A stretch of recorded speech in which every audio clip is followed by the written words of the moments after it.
सुप्रभात। मेरा नाम प्रिशा कक्कड़ है और मैं कक्षा 8 की छात्रा हूँ। आज मैं आप सभी लोगों को समास के बारे में बताना चाहूंगी। समास शब्द समूह को संक्षिप्त करने की प्रक्रिया है। दो या दो से अधिक शब्दों के मेल से नया शब्द बनाने की प्रक्रिया समास कहलाती है। इसे समासिक पद या समस्त पद भी कहा जाता है, जैसे कमल नयन, जीवन मरण, गुरु दक्षिणा आदि। समस्त पदों को अलग करके उनके परस्पर संबंध को स्पष्ट करने की प्रक्रिया समास विग्रह कहलाती है। यदि हम कमल नयन, जीवन मरण और गुरु दक्षिणा का विग्रह करें तो वह होगा कमल के समान नयन, जीवन और मरण और गुरु के लिए दक्षिणा।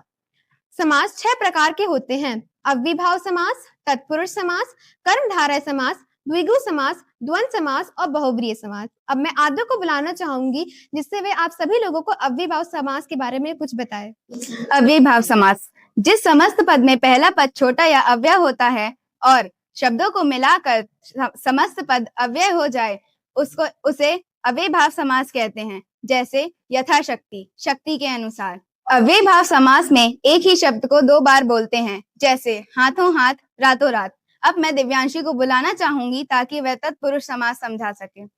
तत्पुरुष समास में 2 पद होते हैं। इसमें पहले पद को पूर्व पद और दूसरे पद को उत्तर पद कहते हैं।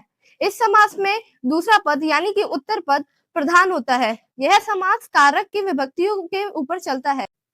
तत्पुरुष समास के 6 भेद होते हैं: कर्म तत्पुरुष समास, करण तत्पुरुष समास, संप्रदान तत्पुरुष समास, अपादान तत्पुरुष समास, अधिकरण तत्पुरुष समास, संबंध तत्पुरुष समास। अब मैं आपको कर्मधारय समास के बारे में बताऊंगा। जिस समास में पहला पद विशेषण तथा दूसरा पद विशेष होता है अथवा पूर्व पद तथा उत्तर पद में उपमान और उपमेय का संबंध होता है, उसे कर्मधारय समास कहते हैं। उदाहरण के लिए नील कमल, नीला है जो कमल, इसमें नीला विशेषण है तथा कमल विशेष है। अब मैं अदिति को बुलाना चाहता हूँ जिससे वह आप सबको द्विगु समास के बारे में बता सके। द्विगु समास एक ऐसा समास है जिसका पहला पद संख्यावाचक होता है, वहीं दूसरा पद प्रधान होता है। उदाहरण के तौर पर हम लोग ले सकते हैं नवरात्रि, 9 रातों का समूह। अब मैं स्नेहिल को बुलाना चाहूंगी जिससे वह आपको द्वंद्व समास समझा सके।